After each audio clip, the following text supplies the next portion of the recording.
For some analysis of NUMSA's expulsion from COSATU, I'm now joined in studio by Labour analyst Mr. Tony Healy. Good evening, Tony, and welcome to the program. Good evening, Lily. First things first, did COSATU violate its own constitution by expelling NUMSA? I don't believe it did. And had they done so, I think there would have been a rally cry from NUMSA much sooner regarding the process. So as far as I can see, the procedure followed in terms of the vote counts and the voting process is entirely constitutional. Now, was this the move by unions? Was it expected, or was it a shock to a lot of the analysts and the ANC, for instance, and unions themselves? Lulu, I think the number of unions that have supported NUMSA has possibly come as a surprise. Perhaps FAWU is not a surprise because they've been a very vocal supporter of NUMSA. But the fact that so many have, and if one looks at the number of members amongst the NUMSA supporting unions, it's close to 900,000, which is about 45% of COSATU's total membership. So it's a significant number. Now, whether they will all ultimately agree to leave COSATU to form a new federation with NUMSA, of course, is an entirely different question. Do these 8 affiliates, do they have the power to force COSATU to reverse its decision? I don't believe so, because outside of the 8 there are other unions, very strong, very powerful unions in COSATU, who don't support the NUMSA move, who haven't aligned themselves with this group of 7 or 8 unions such as SABC and the NUM.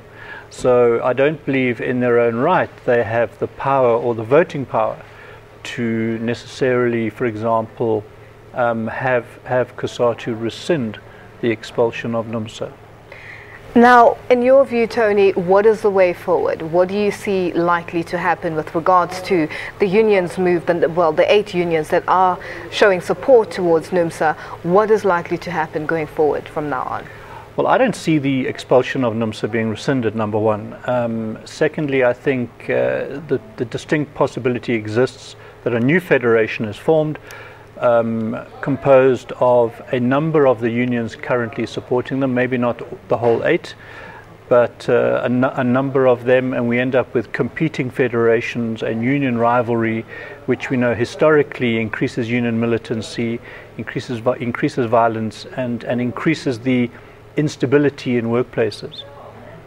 Now, Tony, who would you say is the biggest loser within the tripartite alliance? Well, I think to begin with, the ANC is a loser because the NUMSA membership is very significant. They are very powerful and well supported in the Eastern Cape and in Ekurhuleni. COSATU is a loser because it diminishes its size and therefore its influence. And indeed, workers could be losers because it fragments the union movement and promotes, ultimately, in all likelihood, union rivalry. Now, can we speak on the General Secretary of COSATU, Vavis? What does this mean for him as an individual? Does he stay within COSATU, or does he move to NUMSA? What happens to him? Yes.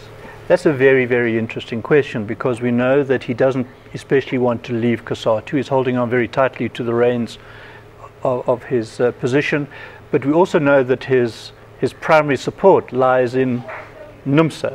So I foresee the possibility, at least, of, if I were to look in my crystal ball, of Mr. Vavis perhaps heading up a competing federation headed up by NUMSA.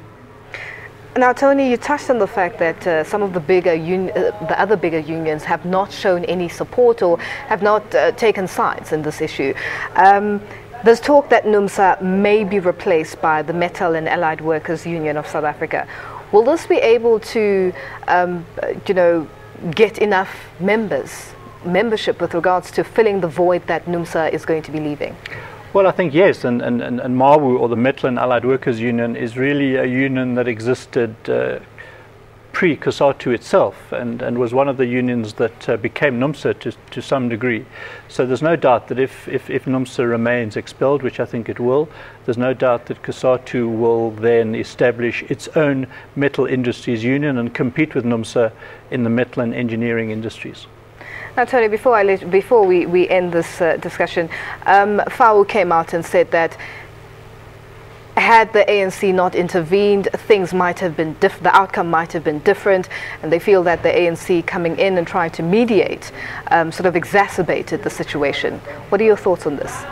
Well, it may well have done, but only to the extent that NUMSA is a critic of the ANC, and therefore would have perceived the ANC to have been not so much an independent broker in that scenario, but rather favouring COSATU for perhaps an agenda more related to the votes that it runs the risk of losing, rather than worrying about the cohesion within COSATU.